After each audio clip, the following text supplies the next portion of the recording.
Okay, hello, Zulu people and South Africa. Here's a couple of projects which were sabotaged by the Zulus of the ANC who hate Zulus. The ones who rename everything by any other people except the Zulu, the ones who hate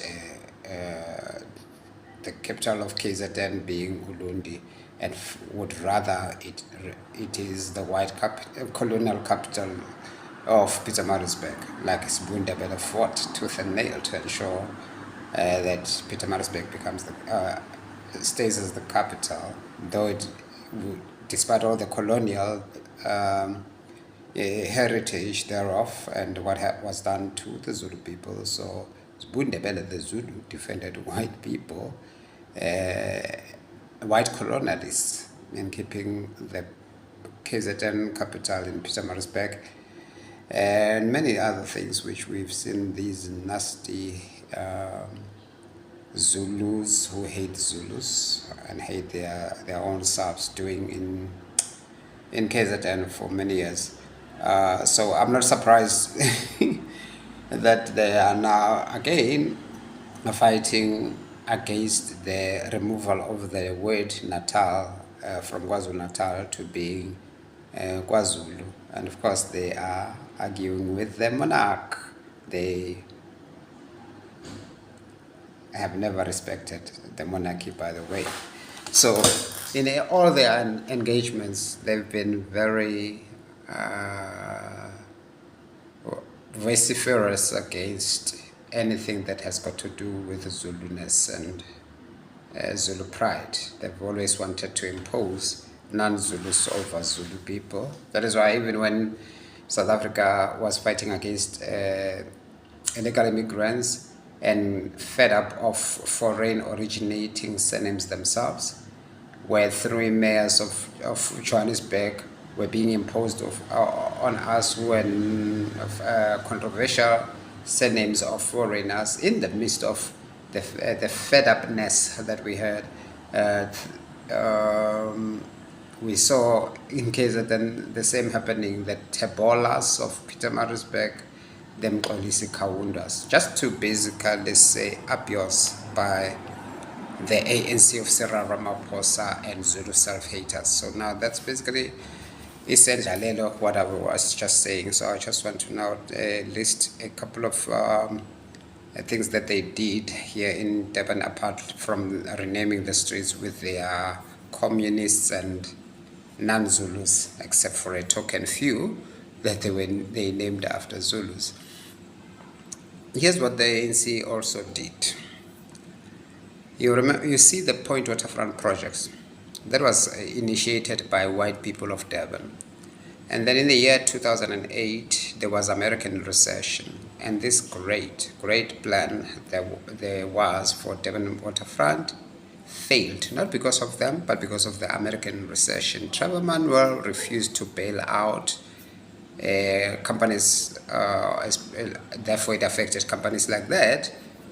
The same ANC which bails out parastatals all the time, but they wouldn't bail out people who were doing serious projects like those white property developers of Durban. You're gonna have to distinguish between white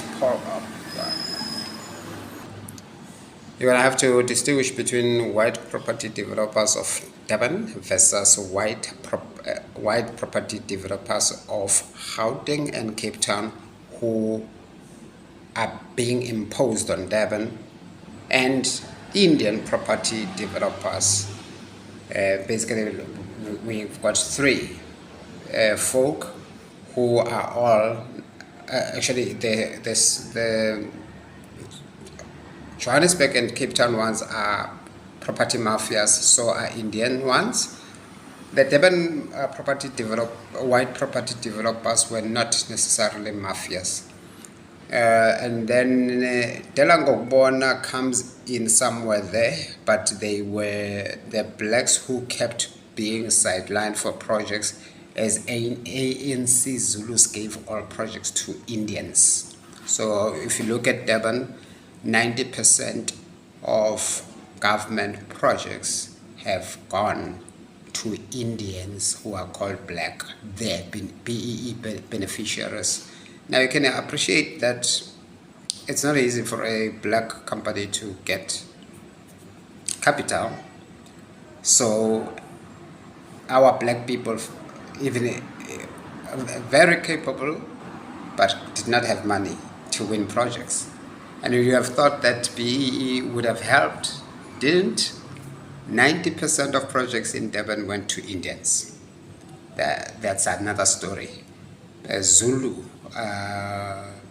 civil engineers, Zulu builders, Zulu aspiring entrepreneurs were made to fail by the Zulu ANC here in Durban.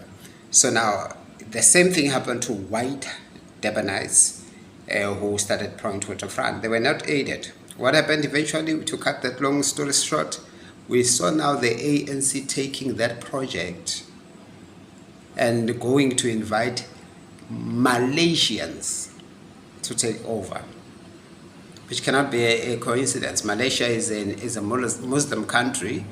The Indians they've been giving most projects here in Durban to are Muslims as well. And the black foreigners being brought to flood the streets of Durban right now are Muslims. So note that as well. Now, that's what happened. So the white folk there failed and their project got taken by the municipality and given to a foreign company, and apparently so as to also have cutbacks that go to ANC pockets. So we don't know what happened to Malaysia. You know, ANC likes these megalomaniac pronouncements and announcements. Hey, we're going to build tallest skyscraper past this and that. You remember that presentation that they made for us of those tall buildings? Malaysia, what happened to them? So they were quick in going to sell our Durban space to foreigners, same as their Ramaphosa has sold the Durban Harbour to the Philippines. Same story. All right. Did we need to see that happening? No, there was no need. But Transnet vendors and Limpopo folk in Johannesburg intentionally sabotaged these harbours here in Durban for exactly the purposes. That's another sabotage. And then here in Durban, the Zulus of the ANC and their counters and all those funny surnames, they sabotaged the Bure owner of the Beach Hotel. The Beach Hotel is a very loved hotel because it's like a township hotel there by the corner of West Street. That guy got tired, so he sold the hotel. And then, do you know who bought the hotel? It's Muslim Indians. And that is where now they're hanging that affront of a message called Free Palestine. All right, it's not a Durban message that can go hang it in Cape Town, not here. But it is the ANC who ensured, or rather that the Bure owner who got sabotaged. You see, you can sabotage a property or a business by even destroying the surrounding streets, by bringing a lot of Nigerians and everything, so that the person, even if you can invest inside the building, but if your pavements are basically chaotic, it's a problem. It's a problem. And then you are either going to have to drop even your hotel prices, or you're going to have to shut down, So he left, and then they came in. They always do that, this combo, the ANC and they are Muslims. They send, like you're seeing with all these property hijackings, it's intentional. It's the Zulu ANC and their Indian Muslims sending these foreigners to hijack buildings. And you know what's going to happen as a scheme? They now, when the property has been devaluated such that the original owners lose money, they're gonna sell now these buildings as the municipality, and then we already know who's gonna buy all of them: the Muslim Indians. Another sabotage. So they sabotaged him out also of that building, and then he left. All North Beach is now Islamabad, you can be sure that when you're walking there that you've just arrived in Pakistan. 5 years ago, there were still a number of white people. I no longer see them. I'm just seeing Islamabad in Durban, there at the North Beach. Sabotaged whites, not for the empowerment of Zulus and black South Africans, but for Indian Muslim racists to take over. And then they did the same at Fun World. They sabotaged that Bure, owner of Fun World. You know how they did it? They gave him 1-year leases from the year 2010. Imagine running a big facility like that and then being given 1-year leases, you know, as though the city is still taking decisions. You can't invest. You can't renovate anything there. So the system starts breaking down and everything. And because you can't invest being given a 1-year lease. He tried his best to get 10 to 15 years leases. They refused until he gave up and left the business. That was intended. It was exactly intentional to make him lose business. We can appreciate who's going to own Fun World thereafter. The Muslim Indians. Rivertown had a lot of backing by whites of Durban. A lot of things didn't go well. Today, do you know who's managing the project? The Muslim Indians. There's even a, do they call it masjid or what, that has been built there. And when I'm sitting here in Durban on the point side, I now hear those cries of children. They call prayers. Yeah, I hear them from the other side. So we're starting to be paged as Christians and Zulus for Muslim Indians. Bure, Zulus, Bure are not wanted here, Zulus are not wanted here. You know, it's just becoming Islamabad, and the city is being sold by Zulus of the ANC.